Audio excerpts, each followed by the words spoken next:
அழகாகவும் இளமையாகவும் இருக்க இயற்கையான வழிகள் என்ன உள்ளது என ஆண் பெண் மாத்திரமல்ல வயது முதிர்ந்தவர்கள் குழந்தைகள் வரை இதனை பின்பற்றலாம்.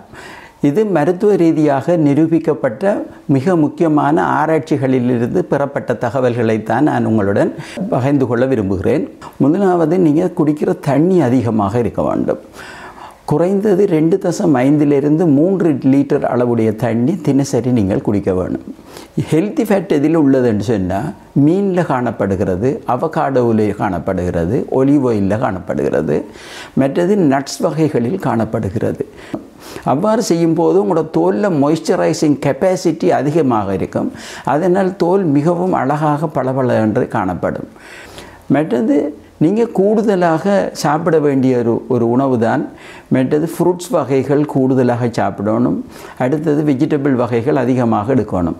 நீங்கள் பல வகையான நிறங்களுடைய உணவுகளாக இருக்கணும். உங்களது நீங்கள் சாப்பிட்ற சாப்பாட்டில் இந்த வெஜிடபிள்ஸ் அதுவும் பச்சையாக சாப்பிடக்கூடியவைகள் மிக மிக சிறப்பு. நீங்கள் அதில் தெரிஞ்சு சலட்ஸாக சாப்பிட்டீங்களா மிகவும் நல்லது.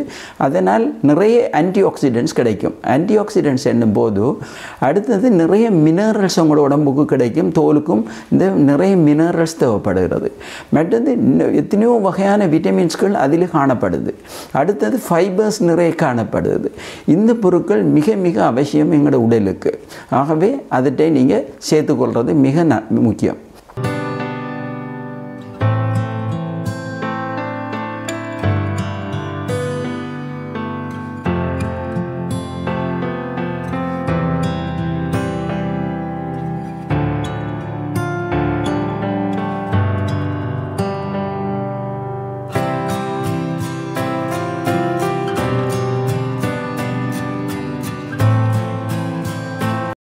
அடுத்தது, தினசரி நீங்கள் தூங்குகிற அளவு, தூக்கம் மிக முக்கியம். எங்களோட உடலுக்கு ஒவ்வொரு ஆர்கனும் எங்களோட உடம்பில் இருக்கிறதுக்கு ரெஸ்ட் தேவை. ஆகவே குறைஞ்சது 8 மணித்தியாலும் தூக்கம் உங்களுக்கு தினசரி தேவை. அடுத்தது, அது மாத்திரமல்ல, எக்ஸசைசஸ் வெரி வெரி இம்பார்ட்டன்ட் உங்களுக்கு. ஏன்னா தினசரி நீங்கள் நடக்கிறதோ அல்லது ஏதாவது வகையான எக்ஸசைசஸ் ஒரு அரை மணித்தியாலும் தொடக்கம் ஒரு 45 நிமிடம் ஆலும் குறைந்தது நீங்கள் செய்து வந்தால் இந்த உடல் ஆரோக்கியம் மாத்திரமல்ல உங்களோட தோல்வின் ஆரோக்கியமும் அதிகரிக்கும். பட் இதை விட இறுதியாகவும் ஆனால் மிக முக்கியமான ஒரு புதிய கண்டுபிடிப்பை நான் இதனுடன் சேர்த்துக்கொள்கிறேன்.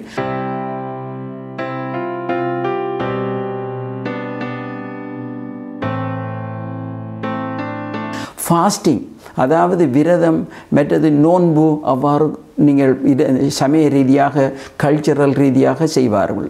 அது மிக மிக நல்லது என்று கண்டுபிடித்திருக்கிறார்கள். ஏனென்றால் இந்த ஃபாஸ்டிங் இதுகள் இருக்கிற ஆட்களுக்கு அவங்க யங்கர் லுக்கிங்காக இருப்பாங்க ஒன்று. அடுத்தது அவங்களோட உடம்பில் இருக்கிற டாக்ஸின்ஸ் எல்லாம் வெளியேற்றப்படுகிறது, இரண்டாவது முக்கியமான விஷயம். அடுத்தது அவங்களோட உடம்பில் தேவையில்லாமல் சேமிக்கப்பட்டிருக்கிற ஃபெட் எல்லாம் பாவிக்கப்படுகிறது. இந்த 3 விடயங்களுக்காக ஃபாஸ்டிங் மிக மிக முக்கியமானது என்று தற்கால இந்த மருத்துவ ஆராய்ச்சிகள் கூறுகிறது. ஃபாஸ்டிங் முடிந்ததுக்கு பிறகு நிறைய நீங்கள் சாப்பிடப்படாது. சாதாரணமாக தண்ணி, மற்றது ஃப்ரூட்ஸ், அவ்வாறான மிக சாஃப்டான சாப்பாடுகள் ஒரு குறைந்த அளவுக்கு எடுத்தீங்கன்னா தான் அந்த ஃபாஸ்டிங்கில் பிரயோஜனம் இருக்குது.